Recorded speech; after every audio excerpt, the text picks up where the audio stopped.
நான் 10 வருஷமா 4 கிலோமீட்டர் நடக்கிறேன் அப்படின்னு சொன்னேன். அந்த முதல் நாள், முதல் மாதம், முதல் வருஷத்துல கிடைச்ச பெனிஃபிட் முதல் வருஷத்துல கண்டிப்பாக கிடைக்கிறது. அப்போ என்ன பண்ணணும்?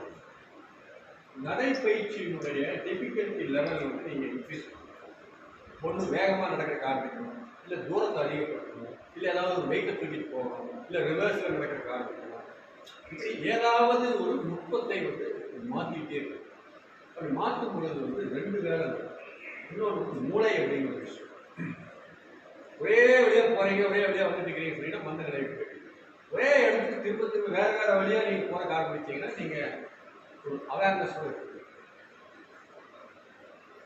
அதனால தான் பயிற்சிகளில் வந்து பல்வேறு நுட்பங்களும் நுணுக்கங்களும் அவ்வளவு தேவையே இல்லை. ஒரு விஷயம் சிம்பிள் போதும். கொஞ்சம் ஒரு 10-15 ஆசனா, ஒரு சூரிய நமஸ்காரம், ஒரு நாடி ஒரு பேசிக்காக இருந்தால் போதும்.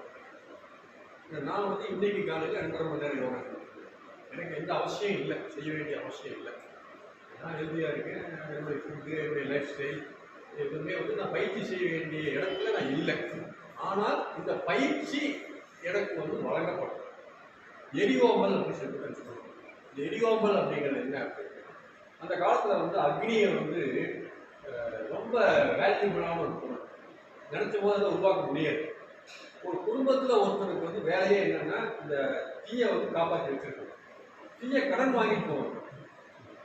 பக்கத்து வீட்டு போய் கொஞ்சம் நெருப்பு வாங்கிட்டு வாங்க, அப்படியெல்லாம் ஒரு காலத்தில் வாழ்ந்துருக்கோம்.